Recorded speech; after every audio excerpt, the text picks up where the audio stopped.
Hello students, कैसे हैं आप लोग? अच्छे होंगे, आशा करता हूँ। तो स्टूडेंट्स, आप जैसा कि जानते हैं कि ये आपका एक ऑप्शनल पार्ट है कंप्यूटराइज्ड अकाउंटिंग, ठीक है। तो मुझे एक दो स्टूडेंट्स ने बोला कि सर कोई भी कंप्यूटराइज्ड अकाउंटिंग नहीं बता रहा, अगर आप बता सकें तो हमारे लिए अच्छा होगा। तो स्टूडेंट्स, मैं रिक्वेस्ट करूँगा आपसे कि आप इसको प्लीज़ छोड़कर मत जाइएगा। क्यों? क्योंकि जब भी अगर आप कहीं प्रैक्टिकली वर्ल्ड में काम करेंगे तो भी आपको ये कंप्यूटराइज्ड अकाउंटिंग की नॉलेज ज़रूर होनी चाहिए। तो अब देखिए, सिंपल से क्वेश्चन है। अगर हो सकता है कि आपको न्यूमेरिकल नहीं समझ में आ रहा, तो आप ऐसा नहीं है कि पेपर छोड़कर आ जाएंगे। अगर आपने ये पढ़ा होगा तो कंप्यूटराइज्ड अकाउंटिंग और बहुत सिंपल सिंपल से क्वेश्चन है। आज हम यहाँ पर ये सारे क्वेश्चंस आपके लिए हम डिस्कस करेंगे। तो अगर आप लिखना चाहते हैं तो आप लिख भी सकते हैं, इससे क्या होगा। और अगर आप फिर कोई दूसरे क्वेश्चंस चाहेंगे तो उनका भी सॉल्यूशंस मैं आपको प्रोवाइड कर दूंगा। बट मुझे ऐसा लगा शायद ये चीज़ें कोई भी आपको सब ओवरलुक कर रहा है, सब आपको क्वेश्चंस की प्रैक्टिस करवा रहे हैं। पर मुझे लगा जब सीबीएसई के सैम्पल पेपर में ये सब चीज़ें आपको दे रखी हैं तो एक बार हमारे को ये सारी चीज़ें पढ़नी चाहिए, ठीक है। तो सबसे पहला, what do you understand by the terms primary की एंड सेकेंडरी की इन आ डेटाबेस। तो प्राइमरी की और सेकेंडरी की के बारे में क्या होता है, तो सबसे पहले आपको मैं बता दूं। प्राइमरी की, देखिए प्राइमरी की मतलब आपको पता चल रहा है भाई, नॉर्मल कीज़ होती हैं बट उसमें एक ये प्राइमरी की बना दी गई है, जो कि आपको डेटाबेस में, जैसे कि आपका ये डेटाबेस है, ठीक है, उसमें बहुत सारे रिकॉर्ड्स हैं। तो ये प्राइमरी की हेल्प से आप क्या करेंगे, उस ईच रिकॉर्ड को एक्सेस कर सकेंगे या फिर आइडेंटिफाई कर सकेंगे। आप ये लिखना चाहें तो लिख सकते हैं, प्राइमरी की is a field that identifies each record in a database table, ठीक है। और ऐसा क्या होता है प्राइमरी की में? प्राइमरी की में क्या होता है, यूनिक वैल्यूज होती हैं। बट ये क्या होता है हमारा, ये हमारी प्राइमरी की होती है, जो कि सबसे पहले आइडेंटिफाई करती है ईच रिकॉर्ड को डेटाबेस टेबल में। तो हमारे को बस इतना पता होना चाहिए, ठीक है सर। प्राइमरी की तो समझ में आ गया। अब सेकंड क्या होता है सेकेंडरी की। तो सेकेंडरी की क्या है, ये भी एक तरीके की है, इसके अंदर भी यूनिक डेटा होगा। इसको हम अब आप जब लिखेंगे तो देखिए, 2 नंबर का क्वेश्चन है तो 1 नंबर का ये हो जाएगा, 1 नंबर का ये हो जाएगा आपका। तो क्या लिखेंगे, it is also known as alternate की। इसको हम ऑल्टरनेट की के नाम से भी जानते हैं।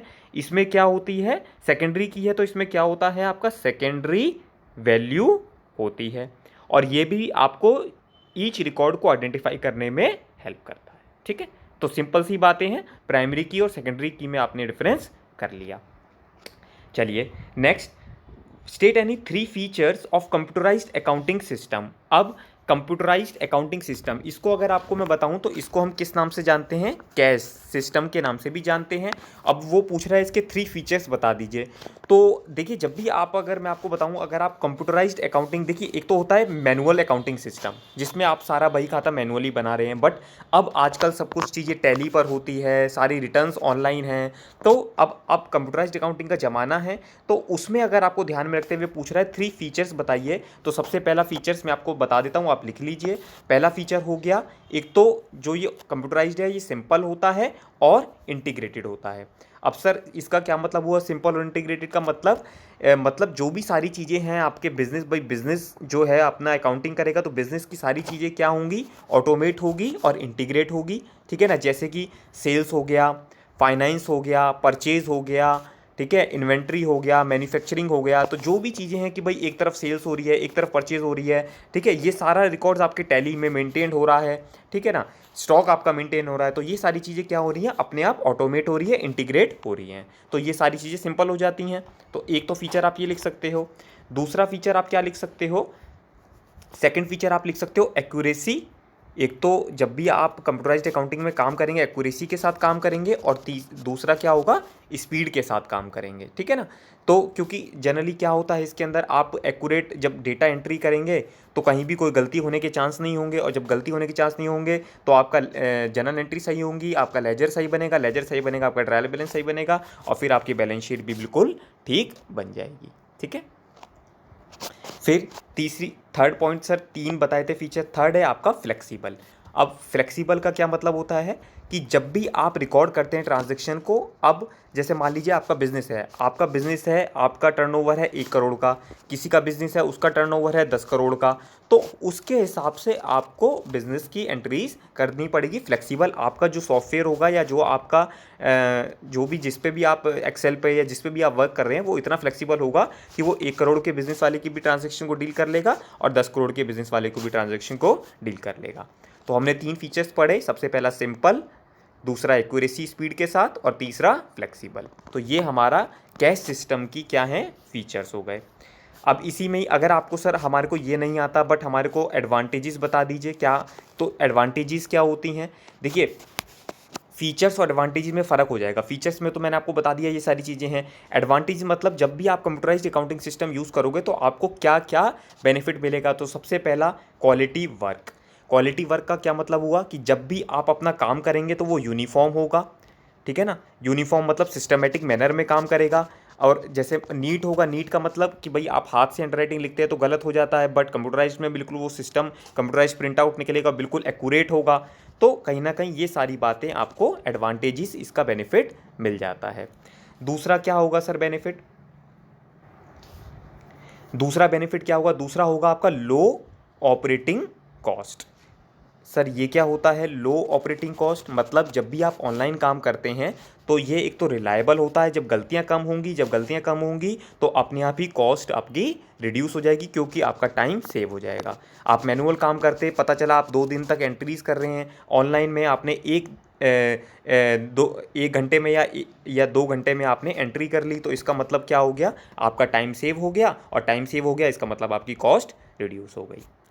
ठीक है, चलिए थर्ड पॉइंट हम डिस्कस कर लेते हैं। थर्ड पॉइंट क्या है, आपकी एफिशिएंसी को ये क्या कर देता है, इम्प्रूव कर देता है। अब एफिशिएंसी कैसे इम्प्रूव हो रही है, भाई जब आप जल्दी जल्दी काम करेंगे आपकी स्पीड बढ़ जाएगी, स्पीड बढ़ जाएगी तो एक्यूरेसी भी इंक्रीज़ हो जाएगी, ठीक है ना। एक्यूरेसी है ही है, स्पीड आपने इंक्रीज़ कर ली तो इसका मतलब आपका जो एम्प्लॉई है वो अगर उसको 2 एंट्रीज़ का काम दे दिया आपने तो वो 2 दिन की जगह 1 दिन में वो अपना काम उसको कंप्लीट कर सकता है, और फिर काफ़ी और अलग चीज़ों में भी वो आपको हेल्प कर सकता है।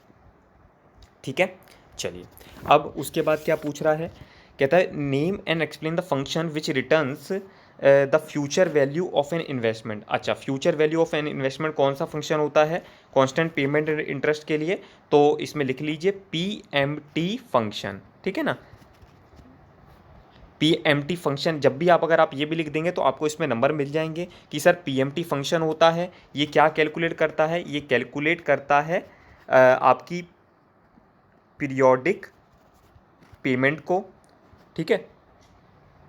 पीरियोडिक पेमेंट को ये कैलकुलेट करता है, जैसे कि आपका रेट हो गया, आपका पीरियड हो गया कि भाई कितने साल के लिए आपने इन्वेस्टमेंट करी, आपका अमाउंट क्या था, वो भाई आपने मान लीजिए 1 लाख रुपए आज इन्वेस्ट करे 5 साल के लिए, ठीक है ना, तो वो 5 साल बाद कितना रिटर्न देगा, रेट क्या है उसका 10% है मान लीजिए, तो उसके हिसाब से ये सारी चीज़ें आपको कैलकुलेट कर दे देता है, ठीक है ना। तो बस इसी के बारे में आपको बताना है, फिर रेट बता दीजिए, पीरियड अमाउंट के बता दीजिए, कोई एग्जांपल लिखकर बता दीजिए, क्योंकि 5 नंबर का क्वेश्चन है तो इस तरीके से आप ये चीज़ें कर सकते हैं। तो मैंने आपसे रिक्वेस्ट करी कि प्लीज़ कंप्यूटराइज्ड अकाउंटिंग को भी आप छोड़िए मत, ठीक है। छोटे छोटे से क्वेश्चंस हैं, अगर आपको बेसिक अंडरस्टैंडिंग नॉलेज होगी, अगर देखिए मैंने आपको इस तरीके से अगर हेल्प कर दी, अगर आपको अच्छा लगा तो अच्छी बात है कि आप भी इस तरीके से अपनी पार्ट पे मेहनत कर सकते हैं। बट अगर आपको कोई नए क्वेश्चंस मिलते हैं और आपको लगता है कि सर हमारे को गाइडेंस की ज़रूरत है, तो आप मुझे प्लीज़ शेयर कीजिए, कमेंट कीजिए, मेंशन कीजिए, अपने अपने फ्रेंड्स के साथ शेयर कीजिए, जो भी आपके स्कूल के फ्रेंड्स हैं।